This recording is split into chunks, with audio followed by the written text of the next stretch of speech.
Hi guys, and welcome to the Financial Bunny TV. My name is Nicolette Mashile, but you can call me the Financial Bunny, just not when we bump into each other at Rockets. At Rockets, I am Nicolette because I am not going to be dealing with financial education things. So please refrain, pull yourself towards yourself from asking me about, Konje Nicolette, what do I do when No, we're drinking now. We're taking shots. It is time for Jaeger bombs. It is time for 1 tequila, 2 tequila, 3 tequila for law. Not for OTPs, not for credit scores. No, please, guys. But anyway, remember that none of my videos constitute as financial advice. If you are looking for financial advice, please speak to somebody who is certified and registered to give you to give you financial advice with the FSCA. So this video is brought to you by Lion Pride Estate, a beautiful estate on the 512, which is Malibongwe. If you are looking to purchase a home, this would be a perfect place for you to go. Of course, remember, it must align with your needs, it must align with your values, it must align with the place where you want to stay at the end of the day. And the beauty about buying a house is not the same as going to choose a pair of socks. You've actually got to put in some thought into it. You've got to be prepared for it, and that's what this video is all about. It is a refresher course on how you can prepare to buy your house. So let's kick off with the credit score. Everybody's bane of pain. What is it called? Bane of pain sounds nice, but I know it's not correct, right? But bane of existence or something like that. But in any case, the credit score is a very, very important number in your life because it basically indicates your credit worthiness. So you know, when we talk about Moody's downgrading South Africa to junk status, well, the reality is some of us, our own personal credit scores or credit worthiness is kind of there in junk state. But the beauty about credit scores is that you can improve it, which is why I have a rule of thumb, and it's only mine. I don't know if other people use it. You've got to take 12 months before you buy a house. Listen, like I said, we're not buying socks here. You're buying a whole house. It's a big ticket item that you're going to be purchasing. It does not work like that, okay? You gotta take 12 months. You gotta give yourself the time to prepare, to find the right house, to finance it correctly, and to find the right place in which you want to live. So you've got at least 12 months to work on your credit score. I know that a lot of credit providers like banks or any other credit provider for home loans, they basically look at the last 24 months. But I can tell you, if in the last 12 months you've been great, you probably should be able to qualify for a home loan credit facility. So your credit score needs to be in a good place. This means that you've got to pay all your expenses, you've got to pay them the amount that you said you're going to pay, and you've got to pay at least on time. You have to pay on time. When you are late, it is recorded on your credit report as a late payment. The second thing that is probably very huge in terms of hurting your credit score is your credit utilization. So if you've got a credit card, for instance, that's got a limit of 50,000 Rand, do not use the whole 50,000 Rand. You've got to show the credit provider that you are not dependent on living off credit. Very, very important. I'm going to leave it at those two because I think they're very essential for you to be able to start building your credit score, right? The second thing you've got to sit down and do is create what is called buying boundaries. What is a buying boundary? The reality is that a lot of us, we get overwhelmed when we're going through the buying process. So you kind of have an idea of what you want to buy. You kind of have an idea of how much you think you want to spend. But the reality is that a lot of us are going to bump into homes that we're going to fall in love with. Some of them might be outside of our budgets. So it is important for you to create and set those buying boundaries as quickly as possible, because once you've got that, then you know exactly how much deposit to work towards, then you know exactly how much you have to allocate into your budget for you to be able to purchase a house. Remember that the benchmark or the rule of thumb, again, for a lot of us is that you should not spend more than 30% of your income on a bond repayment. They say bond repayment, the reality is that it should be the entire cost of buying a house. And remember, buying a house comes with additional costs that are ongoing that some of us don't really think about. I'll talk about those additional costs a little bit later on. So I just want to talk about the boundaries that you've got to create from the initial stage to say, you know what? I'm not buying anything that's more than 1 million, 1.5 million. Ooh, Zuma numbers. But Mshelozi is my friend, I ain't see. So yes, so you've got to create those boundaries, those buying boundaries. It's very, very important. Then you've got to move to creating a budget and saying to yourself, okay, now that I know that I'm buying a house which is $1 million, I need to ensure that I can actually put away the installment, basically. How people actually calculate that you will pay 10% of your purchase price. So if your house is R1 million, you then can start planning to actually pay what? Not 10%, 1%. Jesus, wow, math. You're going to pay 10,000 Rand every single month. So the question is, can you make provision for 10,000 Rand every single month in your budget? So if you are perhaps renting and you are buying a property that you're going to move into, then you can say, okay, the rental amount is 7,000 Rand that I'm currently paying right now, which means that I need an additional 3,000 Rand for me to actually be able to afford this new house that I am buying. Whether you're buying from a new development or whether you are buying an established property, you need to make sure that you can actually allocate that money within your actual budget. So I go back to the 12 months and I always say to people, save the 12 months worth of your monthly repayment. So you would be putting away 10,000 Rand if you are still living at home and you are looking to buy a property that is worth R1 million. If you are renting, then you need to put away the difference. So let's say, for instance, as I said, you are paying 7,000 Rand rent. You would then need to put away the 3,000 Rand because that's the difference of the 10,000 Rand that you would pay every single month, right? Very, very important. If you keep putting that money away every single month, essentially you are killing two birds with one stone. You are training yourself to be able to pay that kind of amount of money, but also at the same time, you are allowing yourself to actually save a deposit or money that you can use for your transfer costs. These again are those additional costs that we spoke about that I'm still going to come and touch on a little bit later on, right? Okay, now you've got a budget. Now you started saving for your deposit or your transfer costs. What do you need to do now? You need to go and actually do what is called a pre-approval from the bank, right? So now let's say maybe it's 9 months into the process of you doing all these things, fixing your credit score, saving your money, training yourself to pay this amount of money.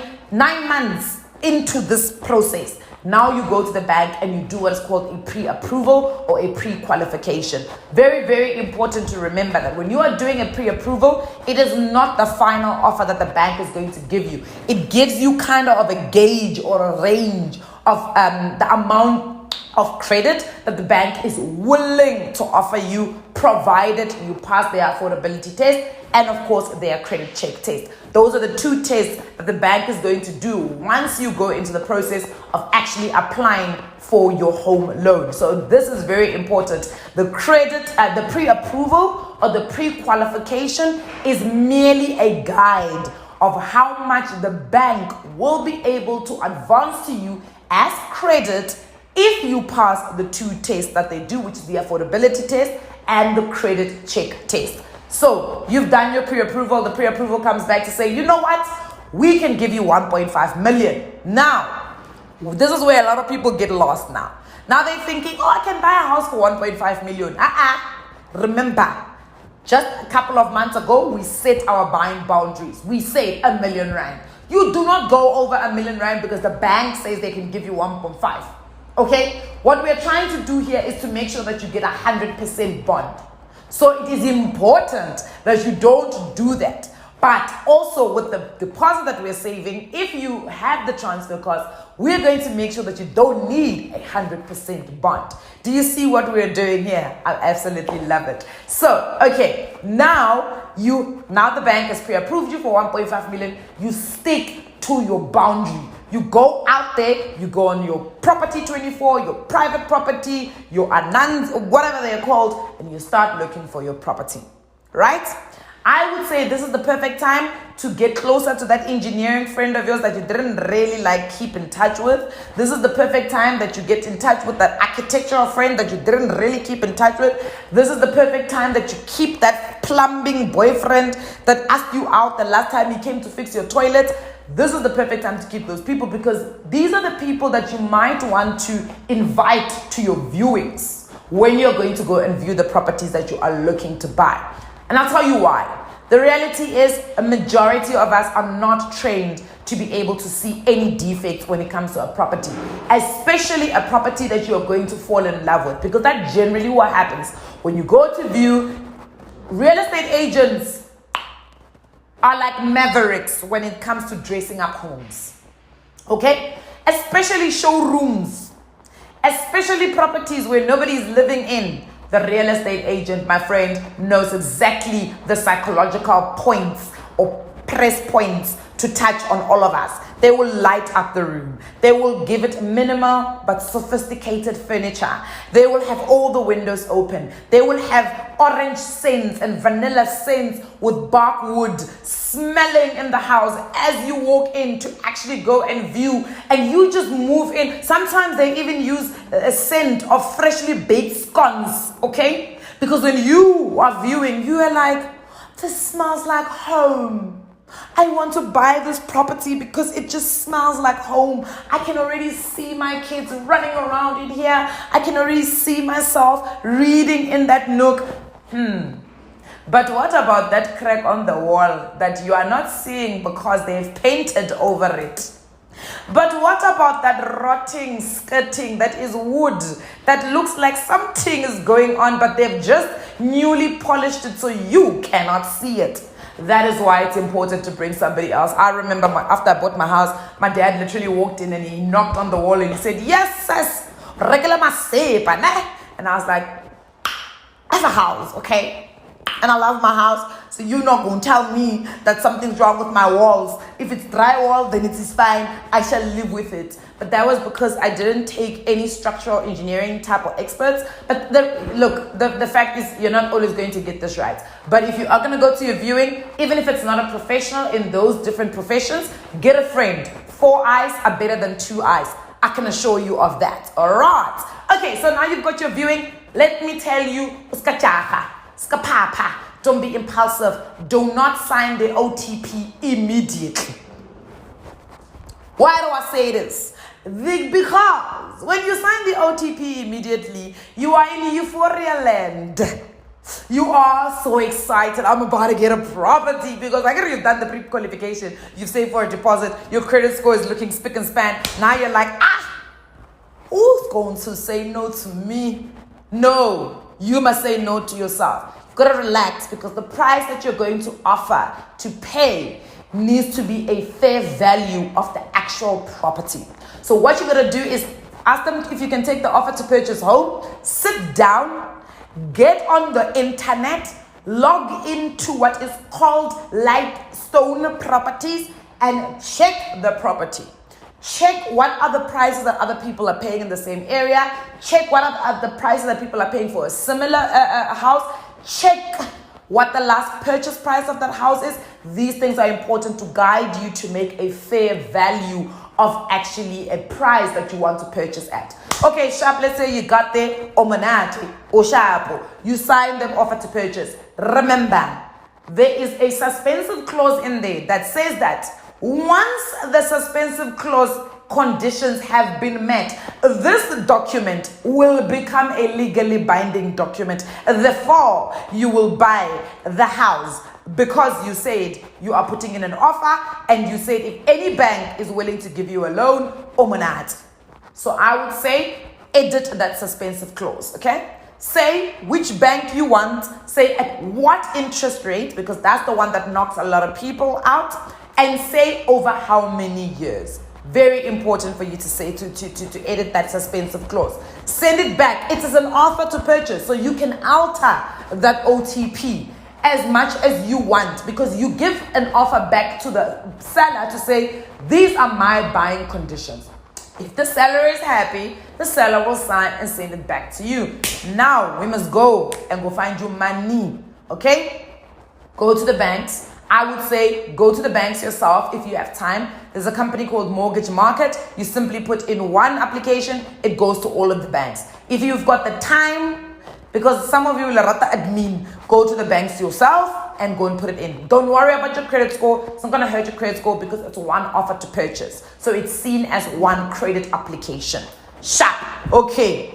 The bank is going to then assess you again on those two things. Remember, I spoke about them earlier. They're going to assess you on affordability because the bank has a responsibility not to do what is called reckless lending. That is why you will find that sometimes you may be earning a high salary, but you will still get declined for a home loan simply because you are overcommitted.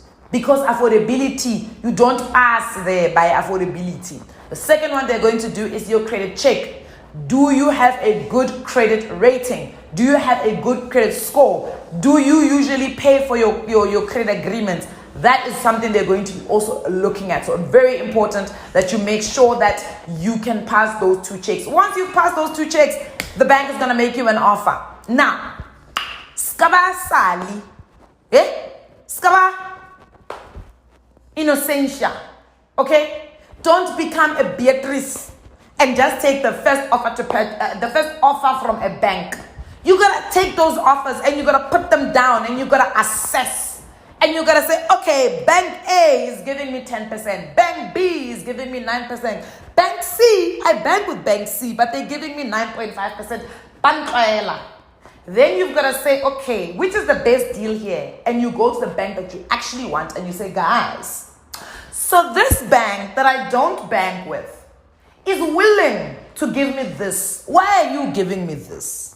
Then you've got to start the negotiation process and you've got to put your best foot forward. You've got to say, I've got a deposit. Okay? I've got a good credit score. Okay? I've got good affordability and I've got a side hustle. So I'm bringing in extra money. Okay? And then over and above that, I'm valuable, which means next year I'm going to earn more money from my salary. Okay? And you can see I'm a diligent credit agreement payer. Okay, so let's come to the party. And actually, you know what? Now that you guys are here, I'm willing to move all my bank accounts to you guys. I'm even willing to take up your credit card, even if I don't need it. Because now you start to negotiate to make that interest rate low. Because remember, a high interest rate means that you are going to pay a lot of money over and above when the entire credit agreement comes to an end. So you gotta negotiate now. You gotta put on your negotiation hat. Because this is very important. Right. Okay. You settle on an offer. Now you've got to remember, my sister, my brother, because we're regular on a bond, the costs that are going to come up. Because you are buying, if you are buying from a developer, there are no transfer costs. Usually, who are you transferring from? You know what I mean? Sometimes the developer might have already registered their property. They would then absorb that transfer cost. But if you're buying an established property, there will be transfer costs. They've got to transfer the deed from the previous seller into you, the new purchaser. So you will pay transfer costs. Remember, you don't pay a transfer duty for any properties that are above R1 million. But you do pay transfer duty over R1 million. But because you're buying on a bond, there's also what is called a bond registration fee that you've got to pay. So you've got to set two sets of lawyers. You've got the transferring lawyers and the bond registration lawyers. The bond registration lawyers hired by the bank. The transfer lawyers hired by the seller. You just need to be vigilant. Way clever. If you've got a deposit, the transferring lawyers should ask you if they should help you open an account where you're going to put your deposit money into with them. Of course, it must be an interest-bearing account. So that if it so happens that this deal falls through and the transaction doesn't go through, they need to give you your money back plus your interest. Because if that money was sitting in your own bank account, it would have been making some interest, right? So they've got to give you back your money plus your interest. Right. Okay, sharp. Now all of that is done. We've signed. It goes to the deeds office. Government. So you already know the weight becomes real. Because government loves making us wait. So you've got to be prepared for the wait. A lot of people get very impulsive, every day, they're calling their lawyers, when is this thing getting lodged? I'm sorry, I do the same thing. So if there are any lawyers that I have worked with before, I'm sorry. I also do the same thing. It's human nature. You are excited, you are in a rush, you want to kind of get an understanding of what is actually happening with my property, right? So give it some time. I've had a property that's taken 3 weeks to get lodged. I've had properties that have taken 3 months to get lodged. The one property, the deed was lost. It took 6 months for it to get lodged. So these things happen and you've got to be emotionally prepared for them. So make sure you've got a plan. If so that the purchaser is not living in the property and they allow you to move in, remember, if it is not transferred into your name, you will pay what is called occupational rent, right? Don't forget that you won't pay some occupational rent because the house is still not yours as yet. So you will have to pay the purchaser the occupational rent. Now, those additional costs that start to pile up, my favorite. Gotta remember, 1, your house needs to have structural insurance. In case an act of God happens and your house gets struck by lightning and it shrivels up, you've got to make sure you've got insurance. Then you've also got to have household insurance for the things that are inside, household content insurance for the things that are inside this house. Then you've got to have money for furniture because wow, some of you live in nice homes, but your furniture, we can see it was not well planned out. No pressure though on buying furniture. You buy at your own pace. Baby girl, baby boy, if you buy a fridgy fella, reka fridgy. It is okay? Buy what you want, buy what you can, buy when you can. Don't let these people put you under pressure. They don't even have homes. Alright, so after the furniture, you've got to remember, those transfer costs, you would have gone past them already, right? Then you must remember that because you are now living in a new house, your costs to maintain the house are going to go up. So you've got to remember all of that. Then the third thing you've got to remember that is an additional ongoing cost is your insurance on the debt. So the loan insurance. So you can either get bond insurance or you can cede to your life insurance. So when you're ceding to a life insurance, basically you are saying when something happens to me and I am incapacitated and I can no longer work, disability or death, I need this house to be paid off so that the people in my life who I've given this house to can have a fully paid house and they don't have to worry about paying a bond. So you would cede a portion of this amount that you are owing to your life insurance, right? Okay, all of those nitty-gritties are taken care of. You now move into your beautiful house. When you move in, make sure that you check all the defects that you might not have seen when you were buying. So things that are hidden, check all of them and keep checking, keep testing, keep putting things under pressure, because the reality is the seller still has a responsibility to actually compensate you for any defects that both you and them did not see and they were not accounted for footstoots. Because footstoots does not talk about defects that were concealed from you. So things like there's crack, there's water in the wall, but because they've painted all over it, you can't see that. No. People mustn't be, I'm a clever. The law does not allow for that. Right. Remember, every single month, what are you going to pay for? You're going to pay for your bond repayment. You're going to pay for your bond insurance. If you take bond insurance, you're going to pay for your house, the structural insurance. You're going to pay for water and lights, electricity to the municipality, and it is calculated according to the size of your house. And then you are also going to pay, of course, your levies that are either going to homeowners association or they are going to body corporate, which depending on full title, sectional title. Right, those are costs that are going to come up every single month. And then there's also, of course, upkeep of your house. Your house needs to look nice. So you've got to actually make sure that you have enough money to upkeep your house. And these are the costs that really are generally part of when you buy a property. And remember, you are the new landlord now.